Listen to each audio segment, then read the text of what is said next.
लंका का स्वर्ण सपना देखने का समय समाप्त हुआ। मार डालो इन सबको।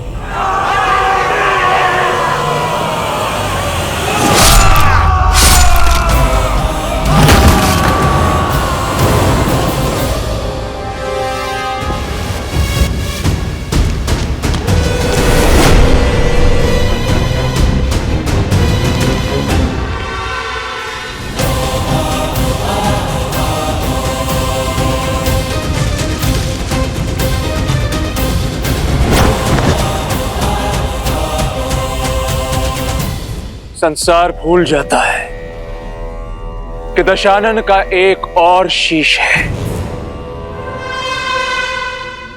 मैं मेघनाथ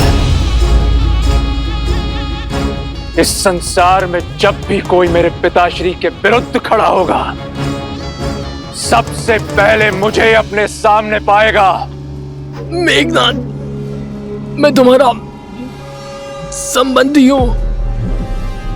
इसमें कोई संशय नहीं है कि संबंधी होने के नाते आप आदर के पात्र थे, किंतु जिस क्षण आपने मेरे पिताश्री को ललकारा, उन पर प्रहार करने का दुस्साहस किया, उसी क्षण आप केवल और केवल मेरे शत्रु बन गए। और ये इंद्रजीत कभी अपने शत्रुओं पर दया नहीं करता। तुम्हें मेरी शक्ति का अनुमान नहीं है।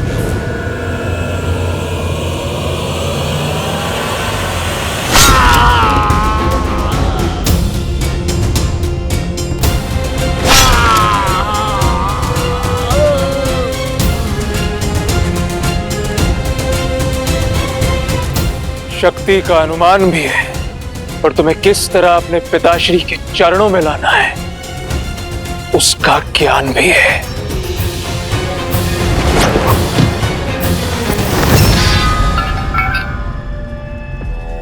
बहुत खेल खेल लिया विद्युत जीवा,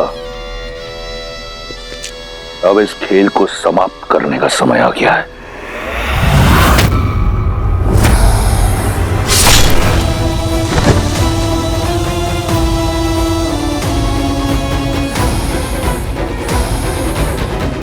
हम जो चाहते थे वो हमने पा लिया पिताश्री।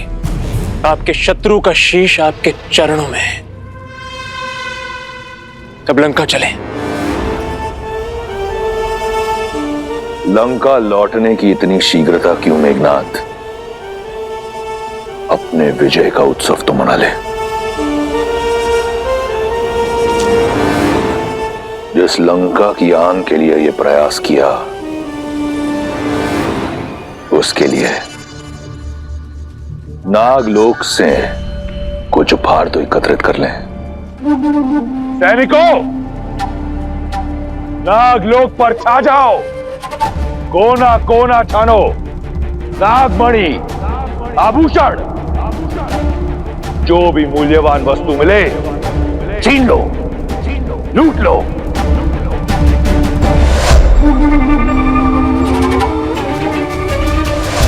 ये पाप मत कीजिए पिताश्री। नागमणि में नागों के प्राण, उनकी शक्ति बसती है। इसमें कोई पाप नहीं।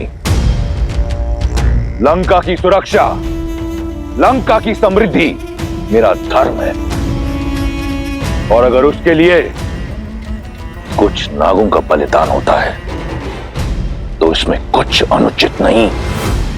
नहीं पिताश्री, नहीं। सुलोचना भी इसी लोक से है। इस नाते नाग हमारे संबंधी हुए और हम उनके अतिथि हैं। ये नागलोक में लूटपाट करना अतिथि धर्म के विरुद्ध है पिताश्री।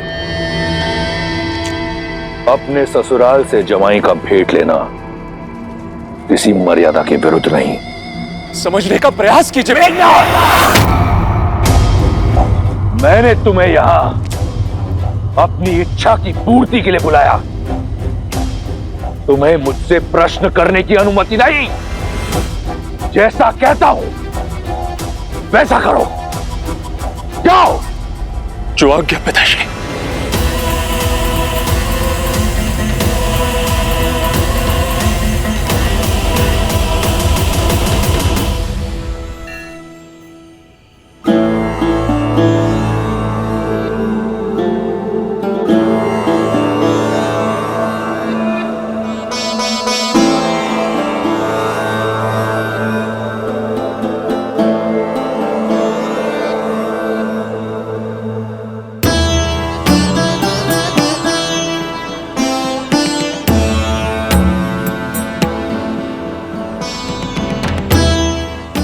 सुमंत आ गया। सुमंत, मेरे राम लक्ष्मण सीता को लेकर। सुमंत अब तक नहीं लौटे महाराज।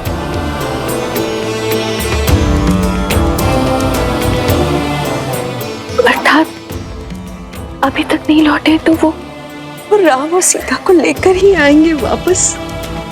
हाँ महाराज। मेरे राम पिताश्री।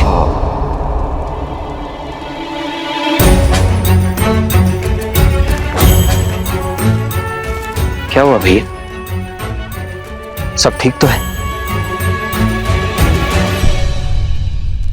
कुछ नहीं लक्ष्मण।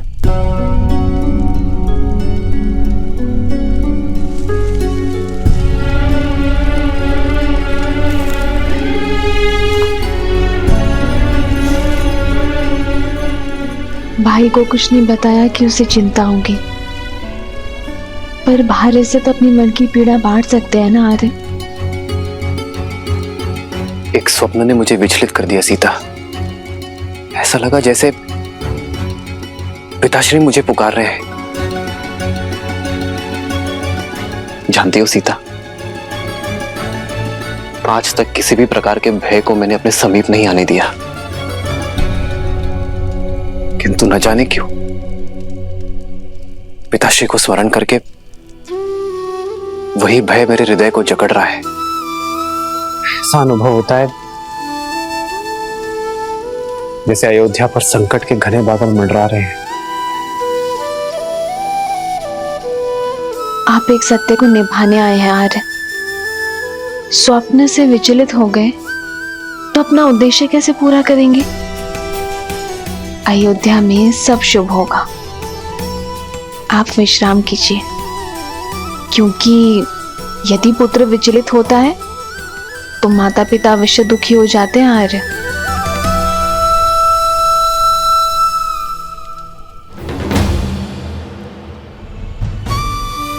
चल किया है हमारे राम ने हमारे साथ में। चल तो हमारी नेत्रों ने किया है हमारे साथ। 2 घड़ी निद्रा क्या लगी, हमारे राजा राम हमसे बिछड़ गए। हमारे जीवन को सुगम बनाने के लिए हमारे प्रभु श्री राम उस दुर्गम मार्ग पे स्वयं ही चल पड़े हैं। हमारे राम हमें छोड़कर चले गए। इतने निष्ठुर कैसे हो सकते हैं?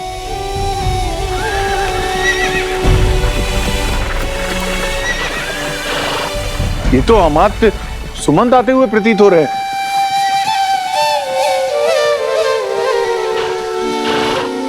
हमारे प्रभु लौट रहे हैं।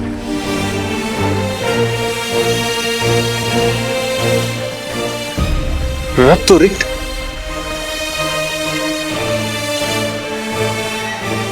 रथ पे तो केवल अमात्य हैं, हमारे राजा राम नहीं है। नहीं आए हमारे राजा राम, नहीं आए हमारे राजा।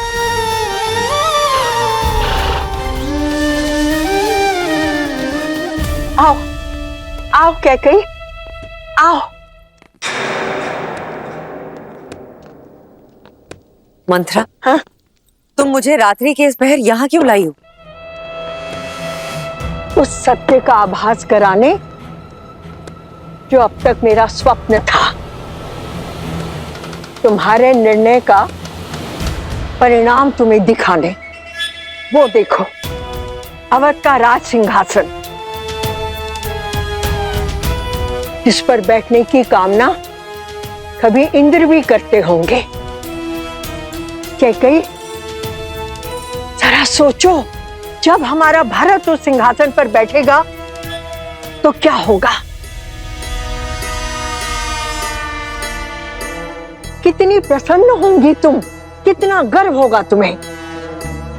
कैकई, तुम अपने कक्ष में अकेली बैठी कुर्सी रहती हो, ग्लानि में डूबी रहती हो, राम को वन भेजने के निर्णय पर संदेह करती हो। नहीं कैकई, नहीं, तुमने जो किया बिल्कुल सही किया, और भरत को अवध का नरेश बनाने में जो हो सकता है करो। अपने स्वप्न को संजोवो कैकई, अपने स्वप्न को संजोवो।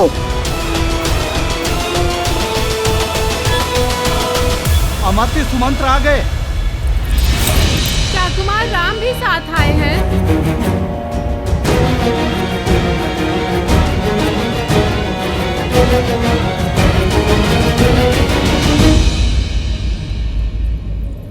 अरे चल।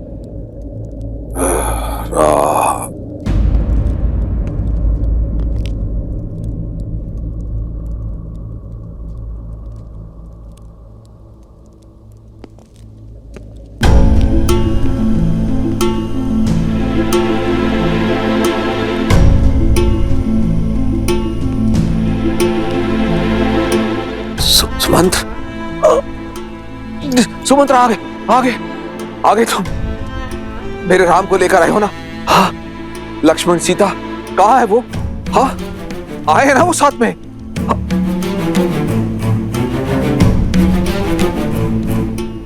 इस शुभ अवसर पर आप लोगों की आंखों में अश्रु? सुमंत्र अवश्य ही मेरे राम को लेकर आया है। उसने आज तक मेरे आदेश की अवहेलना नहीं की है। प्रतीत होता है राम सन्यासी वेश से बाहर आने में समय ले रहा। अब सुमंत, एक काम करो, राम से कहो कि युवराज के रूप में सज होकर आए और साथ में लक्ष्मण और सीता को भी लेके आए। मैं उनसे मिलने को आतुर हूं। जाओ जाओ जाओ, लेकर आओ उन्हें। खड़े क्यों हो? सुमंत्र, जाओ ना, उनको लेकर क्यों नहीं आ रहे हो तुम? सुमंत्र, वो आए हैं ना सुमंत्र?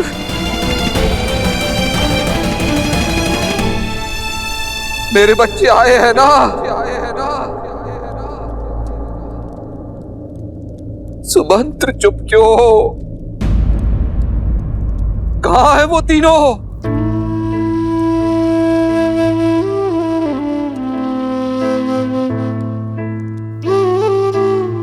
क्षमा महाराज,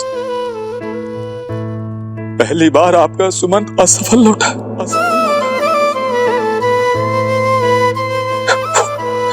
वो नहीं आया।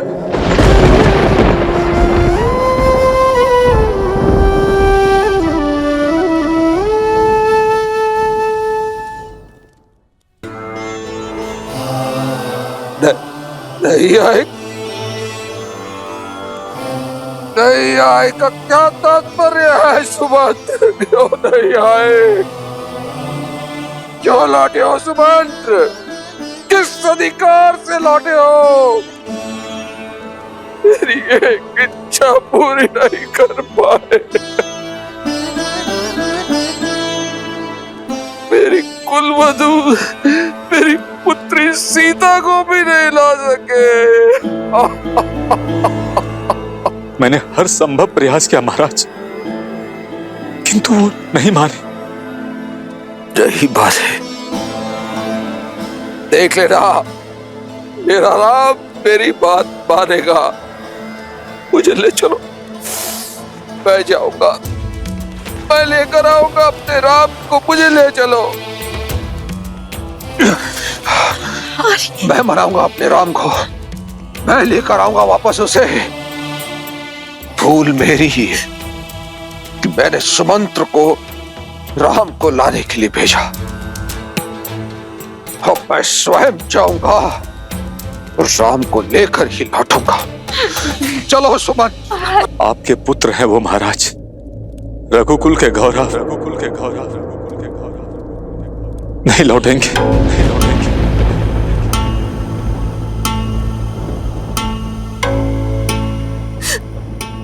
नहीं लौटेंगे। उनके गंगा पार करने के पश्चात मैं वहीं तट पर उनके लौटने की प्रतीक्षा कर रहा था।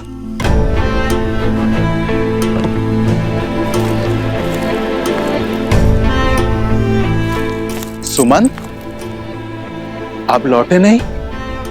किस मुख से लौटा निषाद राज? अपने महाराज को निराश किया है मैंने।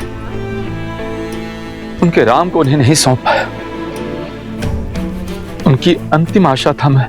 लौटना तो मैं भी नहीं चाहता था, किंतु श्री राम ने समझाया कि हमें अपना कर्म पथ, अपनी यात्रा स्वयं पूरी करनी होती है। आप लौटिए और महाराज दशरथ से वही कहिए जो श्री राम ने मुझसे कहा। हाँ, क्या कहा मेरे राम ने? बोलो ना, क्या कहा राम ने? उन्होंने कहा कि कई बार आशा टूटनी आवश्यक होती है निषाद राज। एक बड़ी आशा के लिए और बीज का फूटना होता है।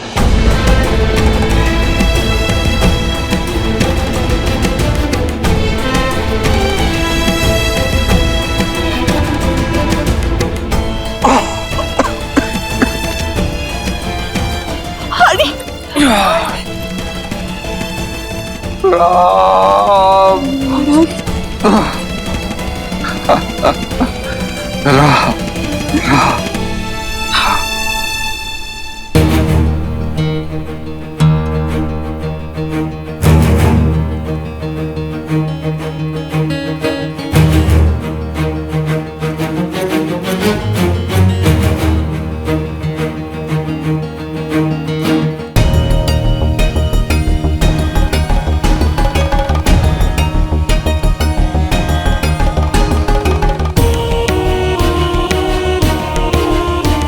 कौशल्या,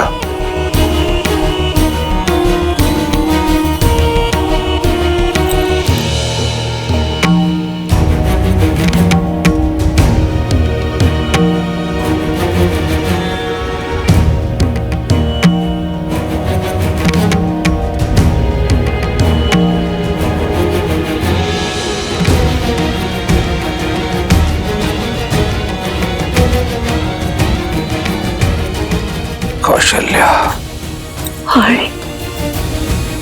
मेरा अंतिम समय आ गया है। समय आ गया है।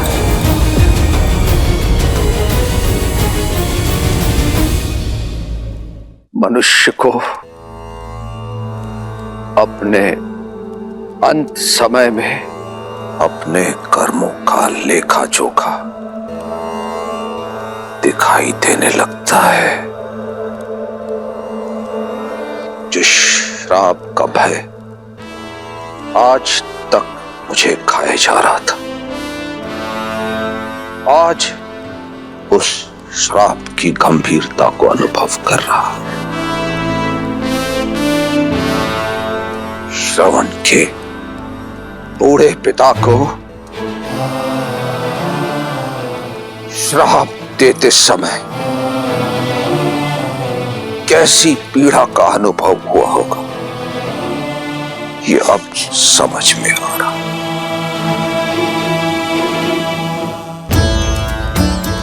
दृष्टिहीन माता पिता से उनके पुत्र को छीना है मैंने, और आज न मेरे पास दृष्टि है और ना ही मेरे पुत्र।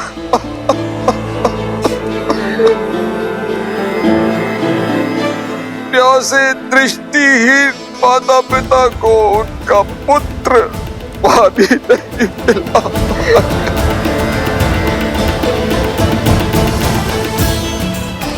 मेरे चार पुत्र हैं, किंतु कोई भी मेरे समीप नहीं है जो मुझे गंगा जल पिला पाए।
बदलु दशरथ पावा, अंड अनेक अमल जसु छावा।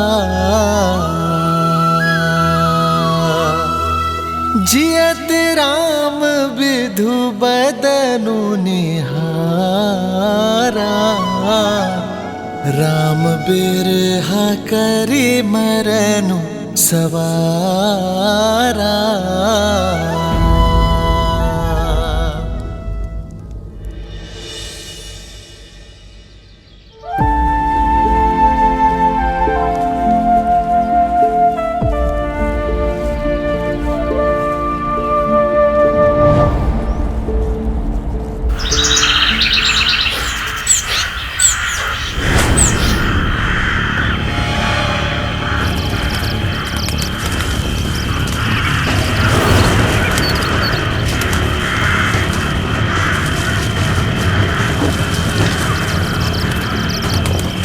सावधान हो जाइए भैया, पंछियों का ये विचलित स्वर संकेत है कि अवश्य कोई अनिष्ट निकट है हमारे।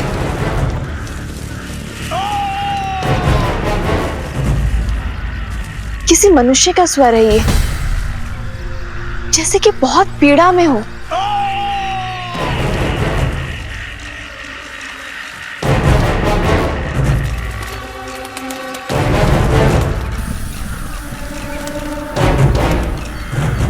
लक्ष्मण,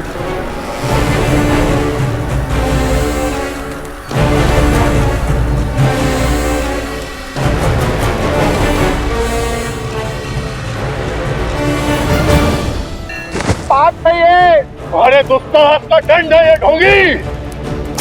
हमारे वन में आकर यज्ञ कर कर इसे अपवित्र करते हो।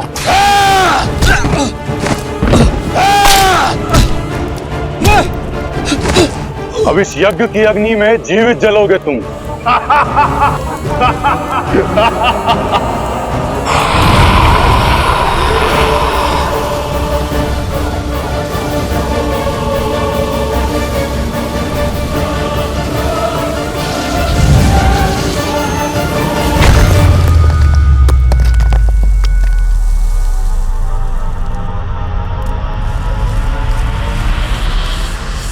कौन है? सामने आ।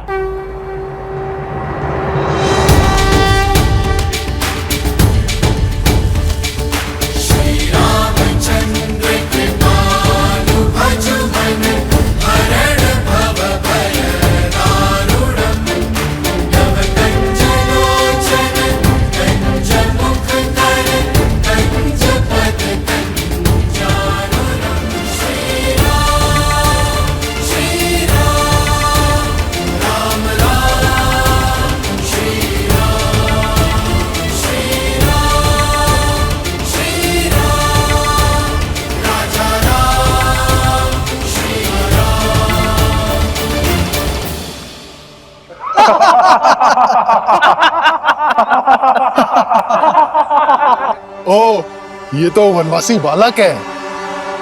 देखो, साथ में एक कोमल बालक और तरुणी भी है।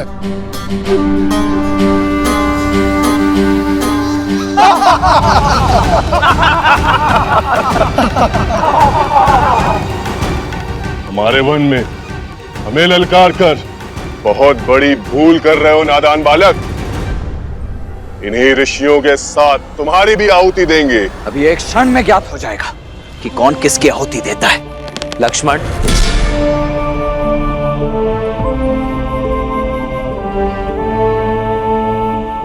ये प्रहार केवल सावधान करने के लिए है, हिंसा या रक्तपात से कोई लाभ नहीं। मेरा सुझाव है इन संतों को मुक्त कर दो और जाओ यहां से। गंध, सुझाव में चेतावनी की गंध।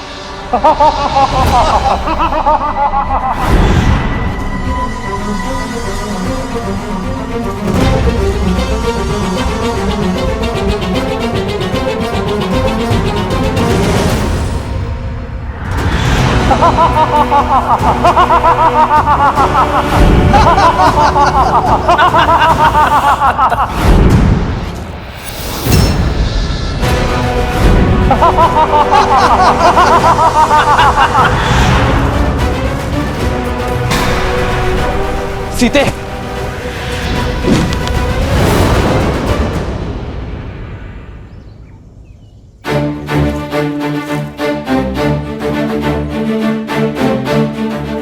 लक्ष्मण, भैया, भाभी,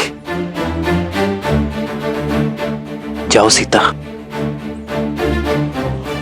आइए भाभी।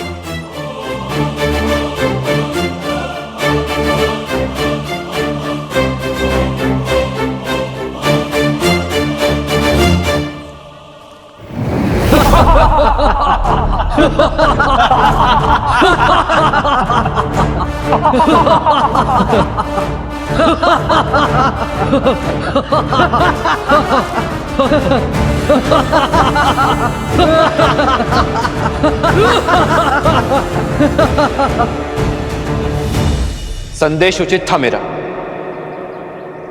कदाचित भाषा समझनी है,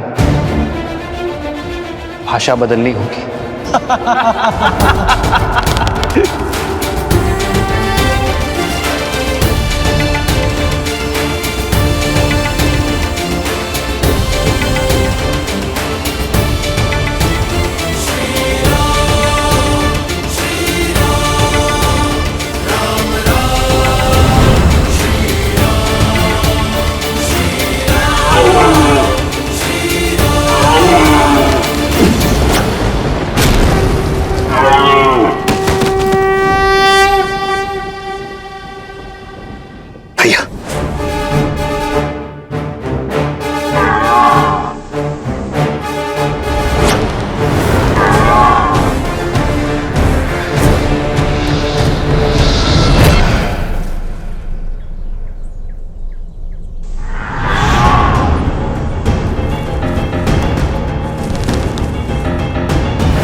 भैया, ये राक्षस तो माया युद्ध में प्रशिक्षित है। यदि हम इन्हें देख ही नहीं पाएंगे तो इन पर बाण चलाएंगे कैसे? इन्हें देखकर बाण चलाना ही हमारी भूल है लक्ष्मण। केवल नेत्रों से नहीं, सभी इंद्रियों की सहायता लेनी होगी हमें। समझ गया भैया, शब्द भेदी बाण।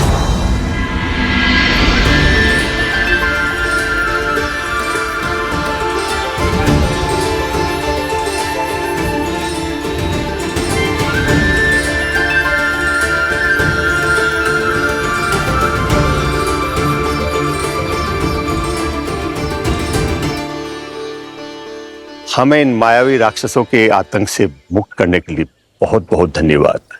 क्या हम हमारे तारणहार का परिचय जान सकते हैं? ऋषिवर, मैं अयोध्यापति दशरथ नंदन राम। राम? वही राम जिन्होंने ताड़का और अहिल्या का उद्धार किया, शिव धनुष भंग किया? जी हाँ ऋषिवर, वही दशरथ नंदन श्री राम। आज सारे तपों का फल मिल गया। यदि कोई आपत्ति ना हो, इस चित्रकूट वन में रुककर हम ऋषियों का भी उद्धार करें।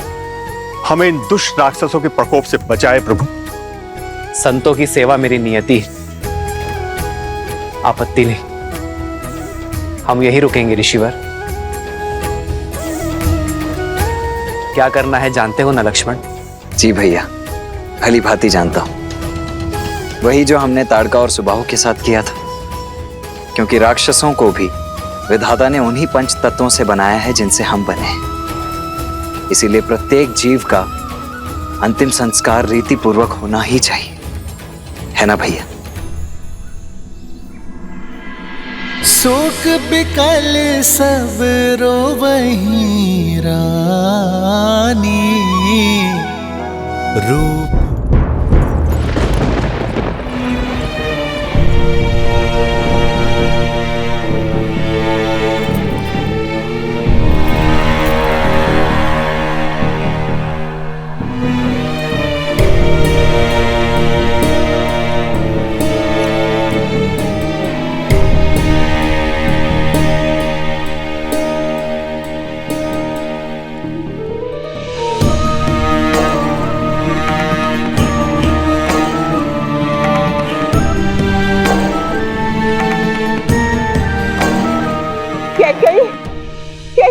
सुना तुमने?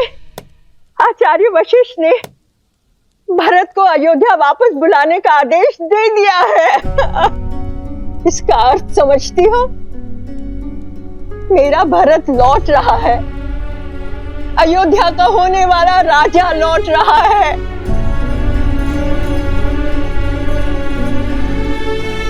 किंतु ये सुनकर चिंता क्यों?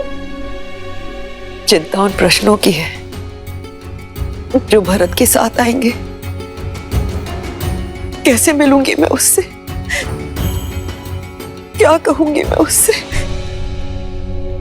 कैसे समझाऊंगी मैं अपने भरत को?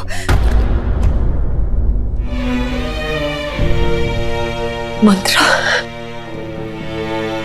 भावनाओं के ज्वार में आप, मैंने कहीं कुछ अनुचित तो नहीं किया ना? अनुचित नहीं मेरी पुत्री कैकेयी, तुमने जो कुछ किया अपने भरत के लिए किया, उसके अधिकारों के लिए किया। किंतु अचानक ये क्या हो गया? क्या तुम अपने पुत्र को अयोध्या का नरेश बनते नहीं देखना चाहती? प्रश्नों की चिंता करोगी तो भरत का भविष्य खो दोगी कैकेयी। क्या तुम नहीं चाहती कि भरत अयोध्या के राज सिंहासन पर बैठे? उत्तर दो कैकेयी, चाहती हो कि नहीं? उत्तर दो। चाहती हूँ, मैं भी यही चाहती हूँ। हर माता की तरह मैं भी अपने पुत्र के लिए सर्वश्रेष्ठ चाहती हूँ। तो फिर ये विलाप कैसा, असमंजस कैसा? तुमने बिल्कुल ठीक किया मेरी पुत्री, बिल्कुल ठीक किया। सुना नहीं तुमने महाराज ने अपने अंतिम समय में क्या कहा था कि उनकी मृत्यु किसी श्रवण के पिता के श्राप से हुई है। तुम उसका कारण नहीं हो कैकेयी। किंतु अभी बहुत बड़ी परीक्षा शेष है। भरत के लौटने पर अपनी भावनाओं में मत बहना कैकेयी, संयम रखना। तुम्हारा मार्गदर्शन न केवल भरत का बल्कि पूरी अयोध्या का मार्ग प्रशस्त करेगा। किंतु महाराज का दाह संस्कार? पुत्र के बिना कैसा दाह संस्कार? महाराज के शरीर को तेल और औषधियों से लेपा जा रहा है। इसका अर्थ समझती हो कि भरत ही आकर उनका दाह संस्कार करेगा। समझ रही हो ना कैकेयी? कहीं ना कहीं पूरी अयोध्या ने यह स्वीकार लिया है कि उनका प्रारब्ध अब भरत के हाथ में है। नाव भरी नृप तनु राखा, दूत बोलाई बहुरी अस भाषा।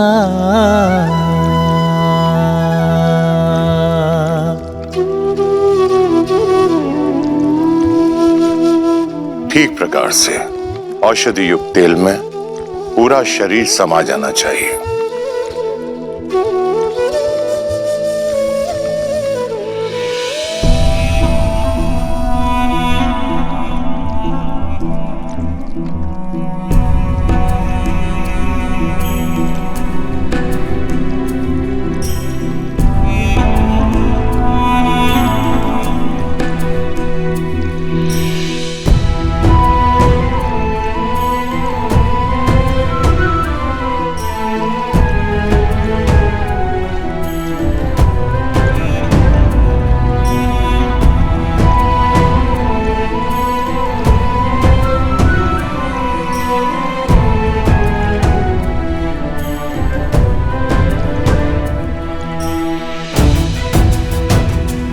आपके दोनों वचन तो पूरे हो गए हैं ना? तो अब यहाँ पे क्या लेने आई हो? क्या अपनी लज्जा भी अपने पुत्र के साथ मायके भेज दी है? शांत हो जाओ सुमित्रा, शांत हो जाओ।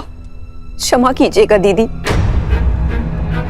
किंतु अयोध्या के प्रारंभ में ये पीड़ा नियति ने नहीं, कैकेयी दीदी की कूटनीति ने लिख दी है।